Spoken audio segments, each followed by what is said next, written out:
నాకు HbA1c 10.9 ఉంది. Creamer వాడిన 5 నెలల తర్వాత 6.3కి వచ్చింది. 2022లో నేను ఆస్ట్రేలియా వెళ్ళాను. వెళ్ళి అక్కడ 10 నెలలు ఉన్నాను. అంతకుముందు నా HbA1c అంతకుముందు నా HbA1c క్రీమర్ వాడేదాన్ని 10 నెలలు ఉన్నాను. అప్పుడు క్రీమర్ వాడిన కారణంగా ఆస్ట్రేలియా వెళ్ళినప్పుడు క్రీమర్ వాడని కారణంగా నా షుగర్ HbA1c 10.3గా ఉంది. 3 వరకు పెరిగింది.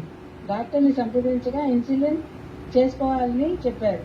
మార్నింగ్ 10 యూనిట్స్, ఈవినింగ్ 8 యూనిట్స్ మా అబ్బాయి చేసేవాడు. మార్చి నుండి ఇప్పటి వరకు ఐకాఫీ బ్లాక్ వాడుతున్నాను. 429 షుగర్ ప్రస్తుతం 133గా ఉంది. ఈ కాఫీ ఫ్లేవర్ చాలా ఎంతో రుచికరంగా ఉంటుంది. ఇలాంటి మంచి ప్రోడక్ట్ ఇచ్చినందుకు ఇంగ్లీష్